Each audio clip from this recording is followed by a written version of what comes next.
नमस्कार, good morning. मी ऋतुषा कदम. 7 सालाम या बुलेटिनमध्ये आपल्या सगळ्यांचं स्वागत आहे. राज्यासह देश विदेशातील घडामोडींचा आपल्याला वेगवान स्वरूपात आढावा घ्यायचा आहे आणि काही महत्त्वाच्या घडामोडी सविस्तर पाहायच्यात. मात्र त्यापूर्वी एक नजर हेडलाईन्सवर.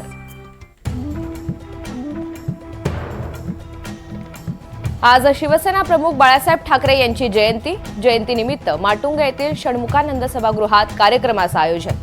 उद्धव ठाकरे, राज ठाकरे उपस्थित राहणार. केडीएमसीत मनसेच्या पाठिंब्यामागची इनसाइड स्टोरी समोर.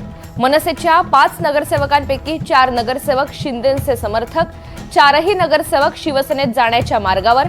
नामुष्की टाळण्यासाठी नाईलाजास्तव मनसेचा शिवसेनेला पाठिंबा. केडीएमसीत शिवसेनेकडून ठाकरे गटाची सुद्धा कोंडी. ठाकरेंच्या 2 नगरसेवकांची शिवसेनेत घर वापसी, तर 2 नगरसेवक अजूनही नॉट रिचेबल. घटस्थापनेसाठी अनुकूल आकडा नसल्यामुळे ठाकरेंचा स्वतंत्र गट स्थापन नाही.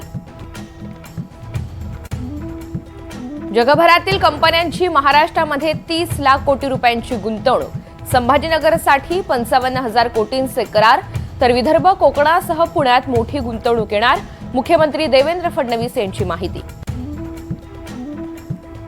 महाड नगर परिषदेच्या निवडणुकीदरम्यान झालेल्या राड्या प्रकरणी हायकोर्टाची तीव्र नाराजी. मंत्री भरत गोगावले यांचे पुत्र विकास गोगावले यांना आत्मसमर्पण करण्याचे आदेश. उद्या पुन्हा सुनावणी होणार. बदलापुरात 4 वर्षे चिमुकलीवर अत्याचाराचा प्रयत्न. आरोपी बस चालक पोलिसांच्या ताब्यात. संतप्त नागरिकांकडून बसची तोडफोड. झारखंडमध्ये सुरक्षा दल आणि नक्षलवाद्यांमध्ये चकमक.